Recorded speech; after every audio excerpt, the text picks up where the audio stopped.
यहां पे आप पार्टनरशिप फाइनल अकाउंट्स का पेज नंबर 29 इलस्ट्रेशन नंबर 3 को समझोगे। अगर आप चाहते हो कि आपका फाइनल अकाउंट्स का सम हमेशा फर्स्ट अटेम्प्ट में करेक्ट अमाउंट से टैली हो जाए, तो जो स्टेप्स मैं बताऊंगा उन स्टेप्स को आपको फॉलो करना है। ये समझ में आ गया? तो फर्स्ट स्टेप है कि आपको पूरे क्वेश्चन को अच्छे से रीड करना है, जो 3 पार्ट्स में डिवाइड है, जिसके फर्स्ट पार्ट में ट्रायल बैलेंस के ऊपर इंफॉर्मेशन दिया है, उसे आपको रीड करना है, जिसमें पार्टनर्स का नाम, पार्टनर्स का प्रॉफिट शेयरिंग रेशियो, सब में क्या प्रिपेयर करना है और फाइनेंशियल ईयर का एंड डेट दिया होगा। यह समझ में आ गया? तो इंफॉर्मेशन को रीड करते हैं। Rucha and Julie are partners sharing profits and losses in their capital ratio. From the following trial balance and adjustments, you are required to prepare final accounts for the year ended 31st March 2019। तो यहां पे रुचा और Jully partners हैं और ये profit और loss को अपने कैपिटल रेशियो में शेयर करेंगे, और यहां पे ट्रायल बैलेंस और एडजस्टमेंट्स की मदद से आपको फाइनल अकाउंट्स प्रिपेयर करना है, जिसका फाइनेंशियल ईयर एंड 31 मार्च 2019 है। मतलब इस सम का फाइनेंशियल ईयर 2018 एंड 19 है। ये समझ में आ गया? अब इनके कैपिटल रेशियो को कैसे फाइंड आउट करना है उसे समझो। तो आपको सबसे पहले इस पार्टनर्स के कैपिटल को रेशियो के फॉर्म में लिखना है, 80,000 इज टू 40,000। इसके बाद दोनों साइड के कॉमन जीरोस को कट करना है। तो यहां पे 4 जीरो है और यहां पे भी 4 जीरो है, तो इस 4 जीरो और 4 जीरो को कट करना है, तो 8:4 बचेगा। अब इस 8:4 को रिड्यूस करना है तो आपको कैपिटल रेशियो मिलेगा 2:1। तो जो भी नेट प्रॉफिट या नेट लॉस होगा उसका 2/3 रुचा को देना है और रिमेनिंग 1/3 जूली को देना है। यह भी समझ में आ गया? तो यहां पे फर्स्ट पार्ट कंप्लीट होता है। इसके बाद सेकेंड पार्ट में ट्रायल बैलेंस दिया है, तो आपको ट्रायल बैलेंस के आइटम्स को रीड करना है और उनके राइट साइड में उस अकाउंट का पहला लेटर लिखना है जिस अकाउंट में वो आइटम ट्रांसफर होगा। जैसे कोई आइटम ट्रेडिंग अकाउंट में ट्रांसफर होगा तो टी लिखना है, प्रॉफिट एंड लॉस अकाउंट में ट्रांसफर होगा तो पी लिखना है, अगर कोई आइटम एसेट है तो ए लिखना है, और अगर कोई आइटम लायबिलिटी है तो एल लिखना है। यह समझ में आ गया? और अगर कोई आइटम किसी ऑपोजिट साइड के आइटम में से लेस होगा तो उस आइटम के यहां पे लेस का साइन देना है। यह भी समझ में आ गया? तो ट्रायल बैलेंस के आइटम्स को रीड करते हैं। परचेसेस ट्रेडिंग में ट्रांसफर होगा, ट्रेड एक्सपेंसेस, अब ट्रेड एक्सपेंसेस ट्रेडिंग में ट्रांसफर होगा या प्रॉफिट एंड लॉस में ट्रांसफर होगा, यह डिपेंड होता है कि सन्ड्री, मिसलेनियस, ऑफिस और जनरल एक्सपेंसेस, इन चारों में से कोई भी एक एक्सपेंसेस ट्रायल बैलेंस में गिवन है या नहीं। अगर इन चारों में से कोई भी एक एक्सपेंसेस ट्रायल बैलेंस में गिवन है तो ट्रेड एक्सपेंसेस ट्रेडिंग में ट्रांसफर होगा, और अगर इन चारों में से कोई भी एक एक्सपेंसेस ट्रायल बैलेंस में गिवन नहीं है तो trade expenses profit and loss में ट्रांसफर होगा। यह समझ में आ गया? तो यहां पे जनरल एक्सपेंसेस गिवन है तो ये ट्रेड एक्सपेंसेस ट्रेडिंग में ट्रांसफर होगा। यह समझ में आ गया? सैलरीज प्रॉफिट एंड लॉस में ट्रांसफर होगा। वेजेस एंड सैलरीज में पहले वेजेस दिया है तो ट्रेडिंग में ट्रांसफर होगा, सैलरीज एंड वेजेस दिया होता तो प्रॉफिट एंड लॉस में ट्रांसफर होगा।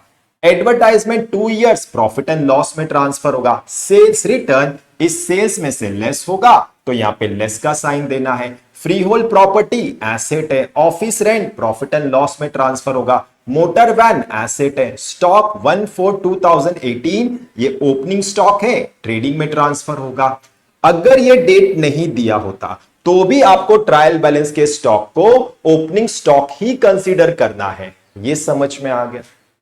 इसके बाद general expenses profit and loss में ट्रांसफर होगा। सन्ड्री डेटर्स एसेट है, कोल गैस फ्यूल ट्रेडिंग में ट्रांसफर होगा। कैरियज इनवर्ड ट्रेडिंग में ट्रांसफर होगा और carriage outward profit and loss में ट्रांसफर होगा। प्लांट एंड मशीनरी एसेट है, कैपिटल अकाउंट्स लाइबिलिटी है, सन्ड्री क्रेडिटर्स लाइबिलिटी है, सेल्स ट्रेडिंग में ट्रांसफर होगा, आरडीडी प्रॉफिट एंड लॉस में ट्रांसफर होगा, बिल्स पेबल लाइबिलिटी है, परचेसेस रिटर्न इस परचेसेस में से लेस होगा तो यहां पे लेस का साइन देना है। ये भी समझ में आ गया। तो यहां पे सेकेंड पार्ट कंप्लीट होता है। इसके बाद थर्ड पार्ट में एडजस्टमेंट्स दिया है, तो आपको एडजस्टमेंट्स को रीड करना है और उनके इफेक्ट्स को लिखना है, और जिस एडजस्टमेंट के इफेक्ट को ट्रायल बैलेंस के किसी आइटम में एडजस्ट करना है, उस आइटम के लेफ्ट साइड में उस एडजस्टमेंट का नंबर लिखना है। यह समझ में आ गया। और अगर ट्रायल बैलेंस के किसी आइटम में कोई हिडन एडजस्टमेंट है तो उस आइटम के यहां पे एच लिखना है। यह भी समझ में आ गया। तो एडजस्टमेंट्स को रीड करते हैं।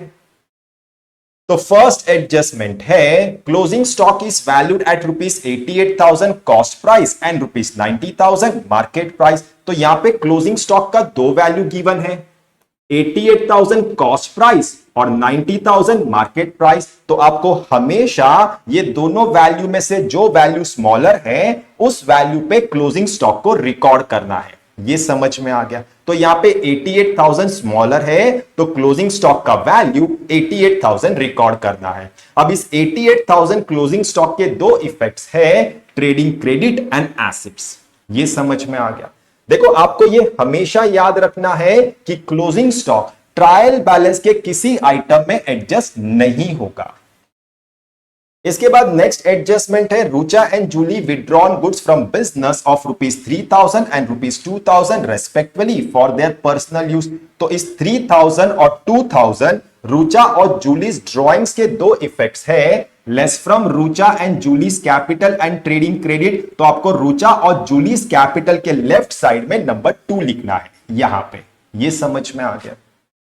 इसके बाद नेक्स्ट एडजस्टमेंट है depreciate motor van by 5% and plant and machinery by 7%। तो इस 5% और 7% डेप्रीसिएशन ऑन मोटर वैन और प्लांट एंड मशीनरी के दो इफेक्ट्स हैं, less from motor van and plant and machinery and profit and loss debit. तो आपको मोटर वैन और प्लांट एंड मशीनरी के लेफ्ट साइड में नंबर 3 लिखना है यहां पे। इसके बाद फोर्थ एडजस्टमेंट है reserve for doubtful debts on sundry debtors at the rate 5% is to be created. तो इस 5% रिजर्व फॉर डाउटफुल डेट्स के दो इफेक्ट्स है, less from sundry debtors and profit and loss debit. तो आपको सन्ड्री डेटर्स के left side में number 4 लिखना है यहां पे।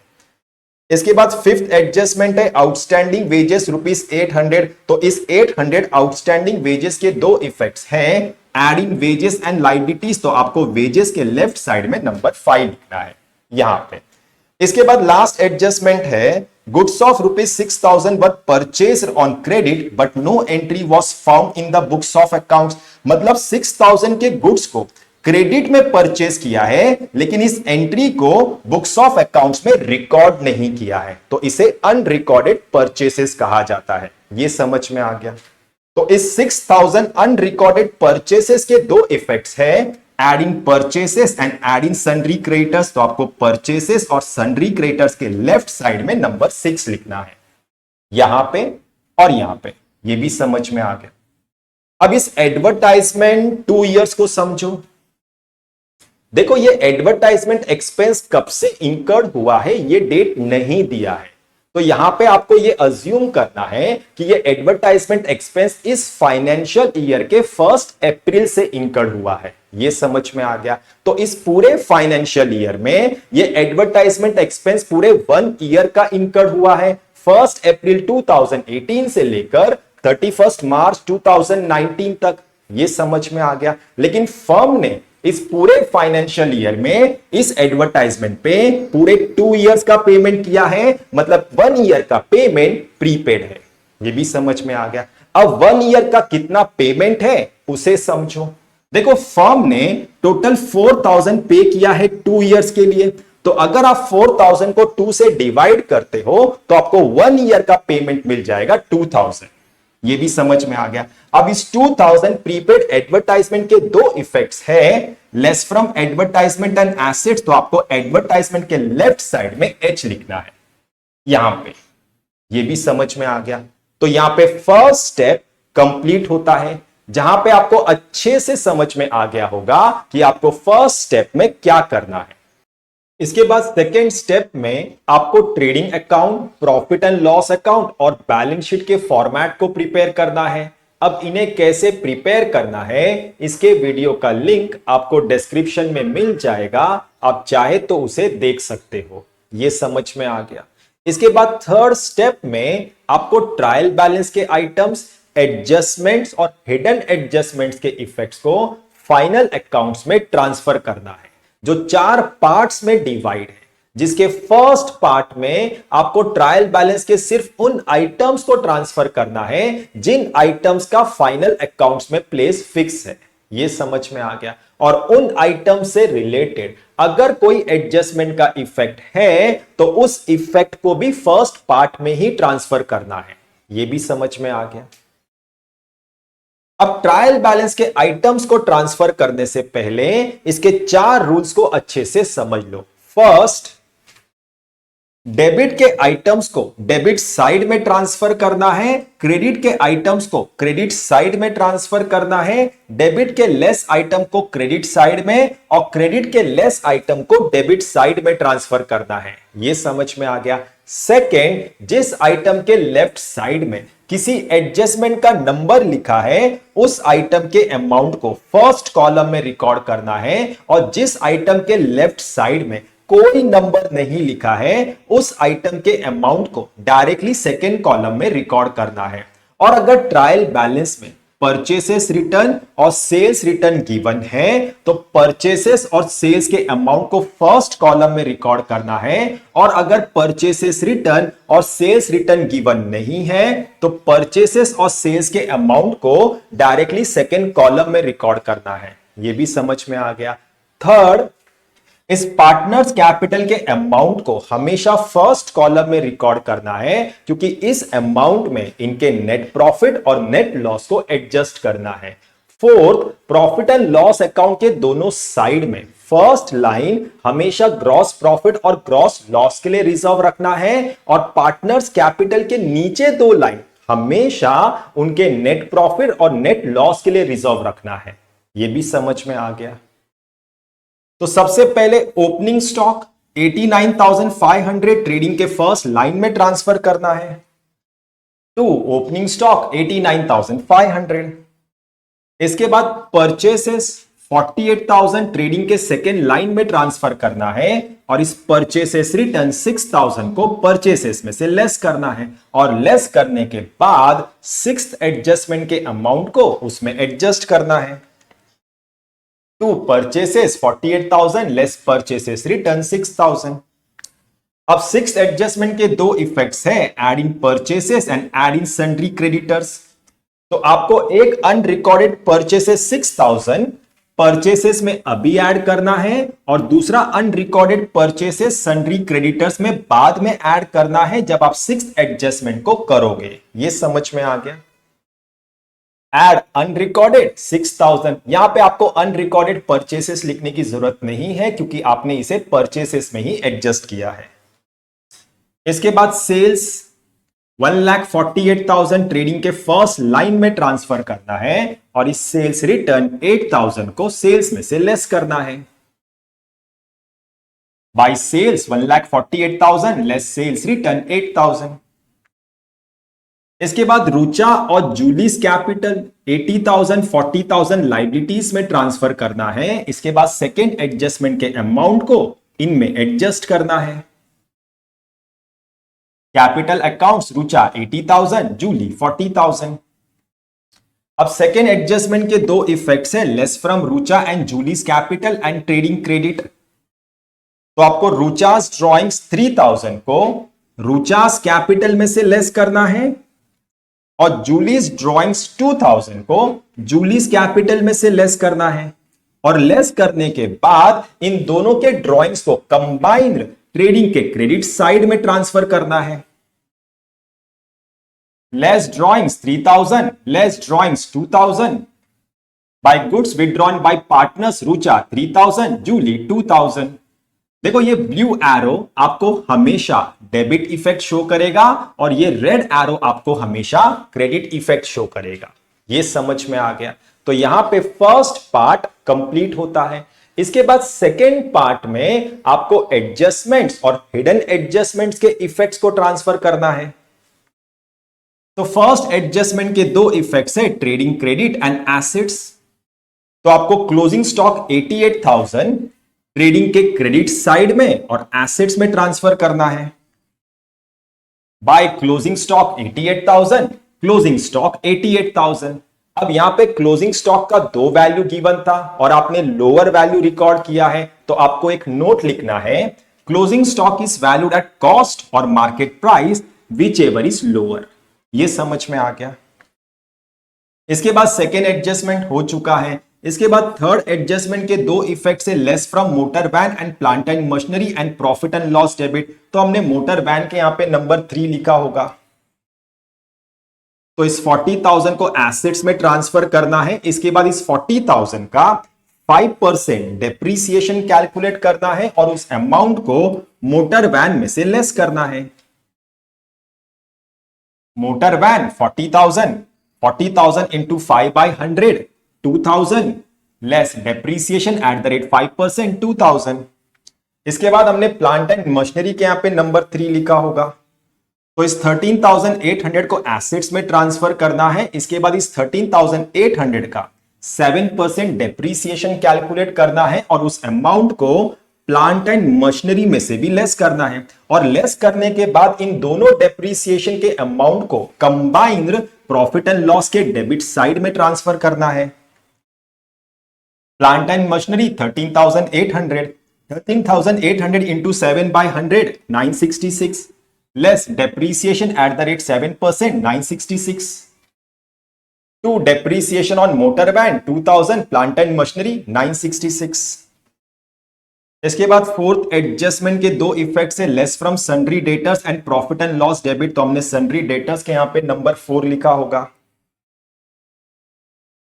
तो इस 62,000 को एसेट्स में ट्रांसफर करना है। इसके बाद इस 62,000 का 5% आरडीडी कैलकुलेट करना है और उस अमाउंट को सन्ड्री डेटर्स में से लेस करना है और प्रॉफिट एंड लॉस के डेबिट साइड में फर्स्ट कॉलम में ट्रांसफर करना है।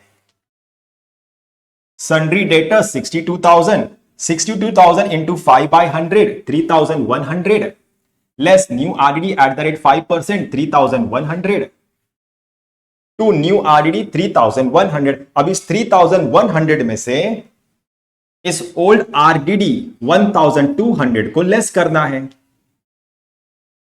Less old RDD 1,200। ये समझ में आ गया। इसके बाद फिफ्थ एडजस्टमेंट के दो इफेक्ट्स है, एडिंग वेजेस एंड लायबिलिटीज। तो हमने वेजेस के यहां पे नंबर 5 लिखा होगा। तो इस 2,800 को ट्रेडिंग में ट्रांसफर करना है। इसके बाद इस आउटस्टैंडिंग वेजेस 800 को वेजेस में ऐड करना है और लायबिलिटीज में ट्रांसफर करना है। To wages and salaries 2,800 add outstanding 800 outstanding wages 800। इसके बाद सिक्स एडजस्टमेंट के दो इफेक्ट्स है, adding purchases and adding sundry creditors. तो आपने एक इफेक्ट परचेसेस में पहले ही ऐड कर दिया है, अब आपको दूसरे इफेक्ट को सन्ड्री क्रेडिटर्स में ऐड करना है। तो हमने सन्ड्री क्रेडिटर्स के यहां पे नंबर 6 लिखा होगा। तो इस 22,000 को लायबिलिटीज में ट्रांसफर करना है। इसके बाद इस अनरिकॉर्डेड परचेसेस 6,000 को सन्ड्री क्रेडिटर्स में ऐड करना है। Sundry creditors 22,000 add unrecorded purchases 6,000। ये सेकेंड 6,000 है और ये फर्स्ट 6,000 है। इसके बाद हिडन एडजस्टमेंट के दो इफेक्ट है, less from advertisement and asset. तो हमने एडवर्टाइजमेंट के यहां पे H लिखा होगा। तो इस 4,000 को प्रॉफिट एंड लॉस में ट्रांसफर करना है। इसके बाद 1 ईयर का प्रीपेड एडवर्टाइजमेंट कैलकुलेट करना है और उस अमाउंट को एडवर्टाइजमेंट में से लेस करना है और एसेट्स में ट्रांसफर करना है। To advertisement 4,000 divided by 2 into 1 2,000 less prepaid 2,000 prepaid advertisement 2,000। ये समझ में आ गया। तो यहां पे सेकेंड पार्ट कंप्लीट होता है।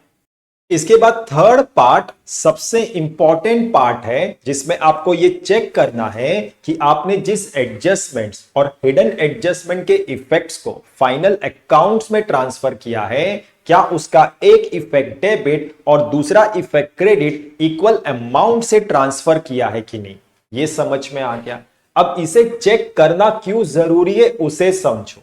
देखो, कभी क्या होता है कि गलती से आप किसी एडजस्टमेंट के इफेक्ट्स को ट्रांसफर करना भूल जाते हो, या तो किसी एडजस्टमेंट के एक इफेक्ट को ट्रांसफर करते हो और दूसरे इफेक्ट को ट्रांसफर करना भूल जाते हो, या तो किसी एडजस्टमेंट के दोनों इफेक्ट्स को डेबिट ट्रांसफर या दोनों इफेक्ट्स को क्रेडिट ट्रांसफर कर देते हो, या तो डेबिट इफेक्ट किसी और अमाउंट से और क्रेडिट इफेक्ट किसी और अमाउंट से ट्रांसफर कर देते हो, और इन सब रीजंस के वजह से आपका बैलेंस शीट टैली नहीं होता है। तो यह समझ में आ गया कि इसे चेक करना क्यों जरूरी है। अब डेबिट और क्रेडिट इफेक्ट को कैसे चेक करना है उसे समझो। अगर आपने एडजस्टमेंट के किसी इफेक्ट को फाइनल अकाउंट्स के डेबिट साइड में प्लेस किया है तो वो डेबिट इफेक्ट है, और क्रेडिट साइड में प्लेस किया है तो वो क्रेडिट इफेक्ट है, और डेबिट साइड में किसी आइटम में ऐड किया है तो वो डेबिट इफेक्ट है, और क्रेडिट साइड में किसी आइटम में ऐड किया है तो वो क्रेडिट इफेक्ट है। लेकिन डेबिट साइड में किसी आइटम में से लेस किया है तो वो क्रेडिट इफेक्ट है, और क्रेडिट साइड में किसी आइटम में से लेस किया है तो वो डेबिट इफेक्ट है। ये समझ में आ गया। और ट्रेडिंग और प्रॉफिट एंड लॉस अकाउंट का लेफ्ट साइड डेबिट है और राइट साइड क्रेडिट है, जबकि बैलेंस शीट का लेफ्ट साइड क्रेडिट है और राइट साइड डेबिट है। ये भी समझ में आ गया। तो फर्स्ट एडजस्टमेंट है closing stock 88,000 by closing stock 88,000 credit effect, closing stock 88,000 debit effect. इसके बाद Rucha and Julie's drawings 3,000 and 2,000, less drawings 3,000 debit effect, less drawings 2,000 debit effect. By goods withdrawn by partners Rucha 3,000 credit effect, Julie 2,000 credit effect. इसके बाद depreciation on motor van by 5% and plant and machinery by 7%। तो 40,000 into 5 by 100 2,000, less depreciation at the rate 5% 2,000 credit effect. इसके बाद 13,800 into 7 by 100 966, less depreciation at the rate 7% 966 credit effect. To depreciation on motor van 2,000 debit effect, plant and machinery 966 debit effect. इसके बाद reserve for doubtful debts 5%, 62,000 into 5 by 100 3,100, less new RDD at the rate 5% 3,100 credit effect, to new RDD 3,100 debit effect. इसके बाद outstanding wages 800, add outstanding 800 debit effect, outstanding wages 800 credit effect. इसके बाद unrecorded purchases 6,000, add unrecorded 6,000 debit effect, add unrecorded purchases 6,000 credit effect. इसके बाद prepaid advertisement for 1 year 40,000 divided by 2 into 1 2,000, less prepaid 2,000 credit effect, prepaid advertisement 2,000 debit effect. ये समझ में आ गया। तो यहां पे थर्ड पार्ट कंप्लीट होता है। इसके बाद फोर्थ पार्ट में आपको ट्रायल बैलेंस के रिमेनिंग आइटम्स को ट्रांसफर करना है। परचेसेस हो चुका है। इसके बाद ट्रेड एक्सपेंसेस 3,000 ट्रेडिंग में ट्रांसफर करना है, to trade expenses 3,000, salaries 4,500 profit and loss में ट्रांसफर करना है, to salaries 4,500, wages and salaries हो चुका है, एडवर्टाइजमेंट हो चुका है, सेल्स रिटर्न हो चुका है, फ्री होल्ड प्रॉपर्टी 23,000 एसेट्स में ट्रांसफर करना है, free hold property 23,000, office rent 5,000 profit and loss में ट्रांसफर करना है, ऑफिस रेंट 5,000, मोटर वैन हो चुका है, स्टॉक हो चुका है, general expenses 2,500 profit and loss में ट्रांसफर करना है, to general expenses 2,500, sundry debtors हो चुका है, कोल गैस फ्यूल 1,000 ट्रेडिंग में ट्रांसफर करना है, टू कोल गैस फ्यूल 1,000। इसके बाद कैरियज इनवर्ड 800 ट्रेडिंग में ट्रांसफर करना है टू कैरियज इनवर्ड 800। इसके बाद carriage outward 1300 profit and loss में ट्रांसफर करना है टू कैरियज आउटवर्ड 1300। इसके बाद प्लांट एंड मशीनरी हो चुका है, कैपिटल अकाउंट्स हो चुका है, सन्ड्री क्रेडिटर्स हो चुका है, सेल्स हो चुका है, आरडीडी हो चुका है। इसके बाद बिल्स पेबल 12,000 लाइबिलिटीज में ट्रांसफर करना है, बिल्स पेबल 12,000। इसके बाद परचेसेस रिटर्न हो चुका है, ये समझ में आ गया। तो यहां पे थर्ड स्टेप कंप्लीट होता है, जहां पे आपको अच्छे से समझ में आ गया होगा कि ट्रायल बैलेंस के आइटम्स, एडजस्टमेंट्स और हिडन एडजस्टमेंट्स के इफेक्ट्स को फाइनल अकाउंट्स में कैसे ट्रांसफर करना है। इसके बाद फोर्थ स्टेप में आपको रफ पेज में टोटलिंग करना है, जिसपे आपको एक ट्रेडिंग का टी, एक प्रॉफिट एंड लॉस का टी और एक बैलेंस शीट का टी ड्रॉ करना है। यह समझ में आ गया। इसके बाद ट्रेडिंग के क्रेडिट और डेबिट साइड का टोटल करना है। तो क्रेडिट साइड का टोटल है 2,33,000 और डेबिट साइड का टोटल है 1,45,900। इसके बाद स्मॉलर अमाउंट को ग्रेटर अमाउंट में से लेस करना है। तो ये अमाउंट स्मॉलर है, तो इस 1,45,900 को 2,33,000 में से लेस करना है, तो आपको मिलेगा 87,100। ये समझ में आ गया। अब यहां पे ट्रेडिंग के क्रेडिट साइड का टोटल ग्रेटर है, तो ये 87,100 फर्म का ग्रॉस प्रॉफिट है, तो आपको इस अमाउंट के यहां पे पी लिखना है। ये भी समझ में आ गया। इसके बाद इस 87,100 को प्रॉफिट एंड लॉस के क्रेडिट साइड में ट्रांसफर करना है और इस अमाउंट में प्रॉफिट एंड लॉस के क्रेडिट साइड के टोटल को ऐड करना है। अब यहां पे कोई भी अमाउंट नहीं है। इसके बाद प्रॉफिट एंड लॉस के डेबिट साइड का टोटल करना है और डेबिट साइड का टोटल है 20,166। इसके बाद सेम स्मॉलर अमाउंट को ग्रेटर अमाउंट में से लेस करना है, तो 20,166 को 87,100 में से लेस करना है, तो आपको मिलेगा 66,934।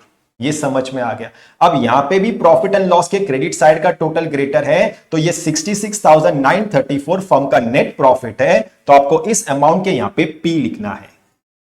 ये भी समझ में आ गया। इसके बाद लाइबिलिटीज का टोटल करना है और लाइबिलिटीज का टोटल है 1,55,800। अब इस अमाउंट में इस नेट प्रॉफिट 66,934 को ऐड करना है, तो आपको मिलेगा 2,22,734। इसके बाद एसेट्स का टोटल करना है और एसेट्स का टोटल है 2,22,734। तो यहां पे आपका लाइबिलिटीज का टोटल एसेट्स के टोटल से इक्वल हो गया, मतलब आपका बैलेंस शीट टैली हो गया। ये समझ में आ गया। एक बार रफ में बैलेंस शीट टैली होने के बाद आपको इन बोल्ड अमाउंट्स को फेयर में ट्रांसफर करना है। अब इन अमाउंट को फेयर में कैसे ट्रांसफर करना है उसे समझो। देखो, सबसे पहले आपको ट्रेडिंग के ग्रेटर साइड के टोटल को ये दोनों साइड के टोटल कॉलम में लिखना है। तो ट्रेडिंग के ग्रेटर साइड का टोटल है 2,33,000, तो यहां पे 2,33,000 लिखना है। इसके बाद इस 87,100 ग्रॉस प्रॉफिट को ट्रेडिंग के डेबिट साइड में लिखना है, to gross profit C by D 87,100। इसके बाद इस ग्रॉस प्रॉफिट को प्रॉफिट एंड लॉस के क्रेडिट साइड में फर्स्ट लाइन में ट्रांसफर करना है, by gross profit B by D 87,100। ये समझ में आ गया। इसके बाद प्रॉफिट एंड लॉस के ग्रेटर साइड के टोटल को ये दोनों साइड के टोटल कॉलम में लिखना है। अब प्रॉफिट एंड लॉस के ग्रेटर साइड का टोटल है 87,100, तो यहां पे 87,100 लिखना है। इसके बाद इस 66,934 नेट प्रॉफिट को प्रॉफिट एंड लॉस के डेबिट साइड में लिखना है, टू नेट प्रॉफिट 66,934। इसके बाद इस बैलेंस शीट के टैली अमाउंट को लाइबिलिटीज और एसेट्स के टोटल कॉलम में लिखना है, 2,22,734, 2,22,734। ये समझ में आ गया। इसके बाद इस नेट प्रॉफिट 66,934 को रुचा और जूली के प्रॉफिट शेयरिंग रेशियो में डिस्ट्रीब्यूट करना है। अब प्रॉफिट शेयरिंग रेशियो 2:1 है, तो 66,934 का 2/3 रुचा को देना है और रिमेनिंग 1/3 जूली को देना है। यह समझ में आ गया। अब इस पार्टनर्स के नेट प्रॉफिट को इस नेट प्रॉफिट के नीचे लिखना है, रुचा 44,623, जूली 22,311 ब्रैकेट में ट्रांसफर टू कैपिटल अकाउंट्स और इनके कैपिटल में ऐड करना है। Add net profit 44,623, add net profit 22,311। ये समझ में आ गया। तो यहां पे पार्टनरशिप फाइनल अकाउंट्स का page number 29 illustration number 3 complete होता है। जहां पे आपको अच्छे से सारी चीजें समझ में आ गई होगी। और अगर अभी भी आपको इस सम से रिलेटेड कोई भी डाउट है तो आप कमेंट सेक्शन में पूछ सकते हो।